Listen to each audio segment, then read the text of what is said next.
नमस्कार किसान भाइयों, स्वागत है आप सभी का विश्वास फार्म के यूट्यूब चैनल पर।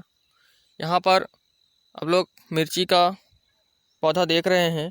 इसकी रोपाई हम लोगों ने 5 नवंबर को की थी और आज का डेट जो है 17 दिसंबर है।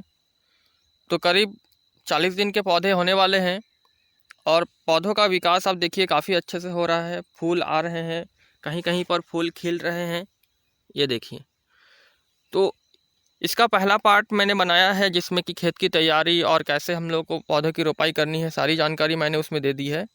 और उसी का आज दूसरा पार्ट है जिसमें खाद क्या डालना है और क्या किन किन बातों पर हमको ध्यान रखना है, वो चीज़ें बताऊंगा मैं।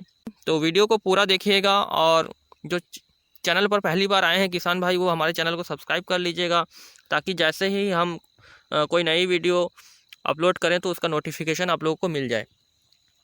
तो मैं इसमें अभी कुछ खास बात आप लोगों को बताना चाहूँगा। जैसे कि हम किसान भाई खेती करते हैं, तो जो भी किसान भाई खेती करते हैं उनको मैं ये कहना चाहूँगा कि मिट्टी की क्वालिटी अच्छी होनी चाहिए। यहाँ पर जो ये पहली लाइन आप देख रहे हो, यहाँ पर हमने 1 ट्राली गोबर की खाद रखी हुई थी, जिसका हमने इस्तेमाल किया 1 साल। और उसके बाद में यहाँ जोताई हुआ और उसके बाद हमने यहाँ के मिर्ची के पौधों का आप देखिए कि कितना अच्छा इसका ग्रोथ है। कारण क्या है कि यहाँ के मिट्टी में जो है गोबर की खाद मिक्स हो गई थी। जो गोबर के खाद में जो कार्बन होते हैं, जैविक कार्बन, वो मिट्टी में आ गए थे। तो इसमें मैं कोई भी खाद नहीं डाला हूँ, ठीक, कोई भी रासायनिक खाद नहीं डाला हूँ। उधर के पौधों में मैंने डाला हुआ है लेकिन यहाँ पर नहीं डाला है। फिर भी आप पौधों का ग्रोथ देखिए। तो हमें इससे यह समझ में आता है कि अगर हम जैविक कार्बन मिट्टी में डालेंगे, जैसे कि गोबर की खाद, कंपोस्ट खाद और भी जितने भी कचड़े से जितने भी अपनी खाद बनती है जैविक तरीके से, अगर मिट्टी का कंडीशन आपका सही है, तो ये कंडीशन सही रहेगी तो आपके पौधों को ज़्यादा ट्रीटमेंट करने की ज़रूरत नहीं है। देखिए इतनी ठंडी है फिर भी पौधे कितने सही सलामत हैं और अच्छे से ग्रोथ कर रहे हैं।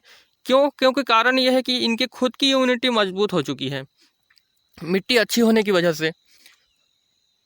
तो जितना हो सके हमें मिट्टी की क्वालिटी को बढ़ाना होगा जैविक तरीके से, गोबर की खाद डाल के। जो भी आप लोग के पास उपाय होंगे उसके अगर लंबे समय तक खेती करनी है तो तभी कम लागत में आप अच्छी खेती कर सकोगे। अगली जो बात है, यहाँ पर हमने कोई खाद नहीं डाली थी, फिर भी यहाँ के पौधे आप देख सकते हैं अच्छे ग्रोथ में हैं। तो जैसे नॉर्मल हम लोग लगाते हैं, जिन किसान भाई के पास खेत अभी उतना अच्छे से प्रिपेयर नहीं हो पाया है, उनके लिए मैं आगे जो जानकारियाँ दूंगा उस तरह से आप खाद डाल सकते हो। मैंने यहाँ के पौधों में कोई खाद नहीं डाला था रोपाई के समय में, ना ही जुताई के समय में कोई खाद डाली हुई है, क्योंकि मुझे लागत कम से कम करना था।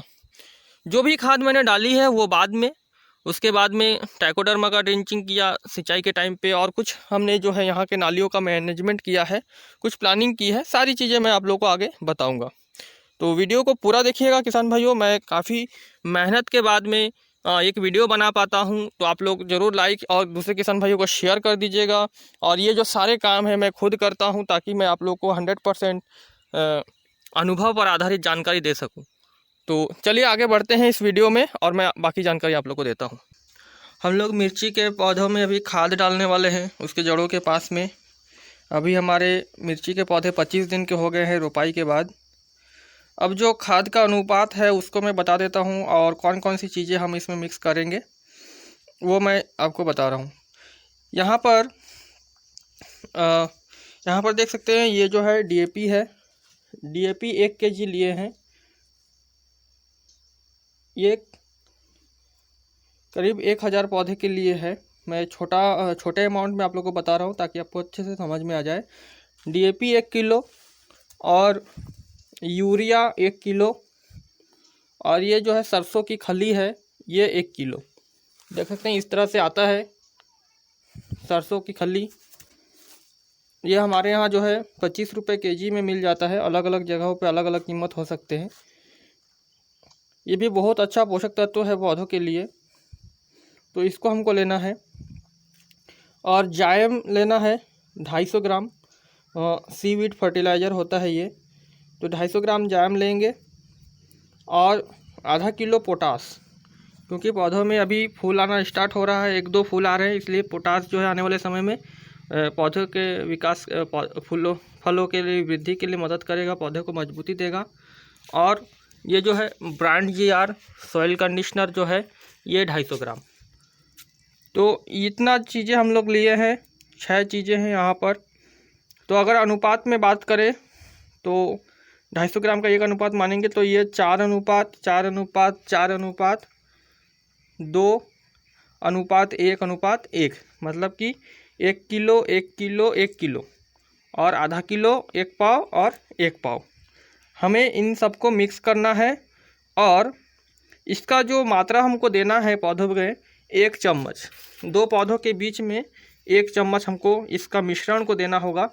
अभी मैं मिश्रण करके बताऊंगा आप लोग को। और ये मिश्रण जो है अगर 5 ग्राम के स्पून में आप नापोगे तो 1 चम्मच मिश्रण का वज़न जो है 5 ग्राम आएगा। तो ये 2 पौधों के बीच में जाएगा। अभी जब पौधे में हम खाद डालेंगे तो आपको और अच्छे से समझ में आ जाएगा। फिलहाल मैं इसमें यहाँ पे बता दे रहा हूँ। अब इसको हम लोग मिक्स कर लेते हैं अच्छे से। इन खादों को हम जो है मिर्ची के पौधों में 25 दिन, रोपाई से 25 दिन के बाद और 25 से 35 दिनों के बीच में डाल सकते हैं। वो निर्भर करता है पौधों की वृद्धि पर। जब पौधे अच्छे से ग्रोथ कर जाए तभी हमको खाद डालना है, मिट्टी डालना है गड़े जड़ों के पास में। ये हम सरसों की खली को अच्छे से पीस लिए हैं इसकी मदद से। किसान भाइयों, इन उर्वरकों को जो है आप आवश्यकता होने पर फिर 50 से 60 दिनों के बीच में भी आप पौधों में डाल सकते हैं, पर इसका एक बार इस्तेमाल करने के बाद में फिर दोबारा करने की ज़रूरत नहीं होती है। पूरे फसल चक्र में हरियाली बनी रहती है। इस तरह से हमको 2 पौधों के बीच में छोटी फावड़े की सहायता से हमें गड्ढा कर लेना है, जैसा कि आप यहाँ पर देख रहे हैं। और इसके बीच में हमको जो उर्वरकों का मिश्रण हमने बनाया हुआ है उसको 5-5 ग्राम करके फैला देना है। इससे होगा ये कि पौधों के जो जड़ों के साथ जो है उर्वरकों का संपर्क जल्दी होगा और हमारा जो खाद हम डालेंगे उसका असर भी हमको थोड़ा जल्दी देखने को मिलेगा। तो इस तरह से आपको डालना है। आप अगर आपके पास 5 ग्राम का कोई चम्मच हो तो उससे आप इस तरह से नाप के भी डाल सकते हो और पूरे गड्ढे में फैला देना है अच्छे से, एक जगह पे नहीं डाल, जैसा कि मैं यहाँ पर डाल रहा हूँ आप देख रहे हैं। तो ये सारी 2 पौधों के बीच में 5-5 ग्राम लग रहा है। तो किसान भाई पूछते हैं कि 1 एकड़ में कितना खाद लग जाएगा, तो उस पर निर्भर करेगा कि उस खेत में कितने पौधे लगे हुए हैं। जितने पौधे लगे हुए हैं उतने खाद लगेंगे, ज़्यादा पौधे लगे हैं तो ज़्यादा लगेंगे, नहीं तो फिर कम। आप जो है चम्मच की सहायता से भी इसको डाल सकते हैं। ये काम हो जाने के बाद में हम लोग को बंद करना होगा इस गड्ढे को, जैसा कि यहाँ पर देख रहे हैं आप लोग। दोनों तरफ से मिट्टी को अच्छे से चढ़ा देना है जड़ों के पास। हमारे पौधों को भी मजबूती मिल जाएगी ताकि वो किसी तरह से टूटेंगे नहीं, गिरेंगे नहीं और उनके वृद्धि में भी सहायता हो जाएगी। तो इस तरह से हमको दोनों तरफ से मिट्टियों को चढ़ा देना है। पौधों पे मिट्टियाँ करने के बाद में आप जो है दोनों तरफ से अच्छे से उसको एडजस्ट कर दीजिएगा ताकि थोड़ी सी और अच्छे से मजबूती उनको मिल जाए, क्योंकि पौधों के जड़ों के पास थोड़ा सा गैपिंग बना रहता है। थोड़ा अच्छे से करेंगे तो अच्छे से होगा। उसके बाद में आते हैं पानी की सिंचाई में। जब हम उर्वरकों को डाल देते हैं और उसके बाद में मिट्टी से बनाए गए गड्ढों को भर देते हैं, मांदा भर देते हैं दोनों तरफ से, उसके बाद में पानी डालना ज़रूरी है, तभी जो है हमारा जो उर्वरक डाले हैं उसका असर पौधों को हो पाएगा। तो जैसे कि यहाँ पर देख रहे हैं कि पानी का सिंचाई हो रहा है और उसके साथ में ही अगर संभव हो तो आप लोग जो है ट्राइकोडर्मा 100 ग्राम प्रति 20 लीटर पानी में घोल करके आप उसके साथ में पानी के साथ में इसका छिड़काव कर दें।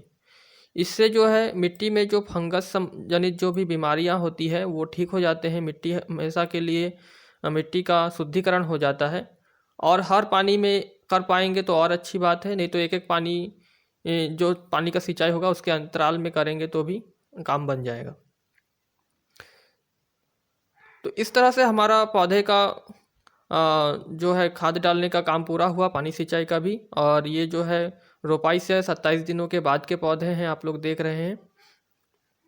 तो किसान भाइयों, मिर्ची के खेती से संबंधित और भी जो महत्वपूर्ण वीडियोस है इसके बाद आते जाएंगे, और आप लोग चैनल को सब्सक्राइब कर लीजिएगा, और वीडियो अच्छी लगी होगी तो दूसरे किसान भाइयों को तक शेयर कर दीजिएगा ताकि उनको भी जानकारी का फ़ायदा हो सके। मिलते हैं और भी अच्छी जानकारियों के साथ नेक्स्ट वीडियो में। धन्यवाद।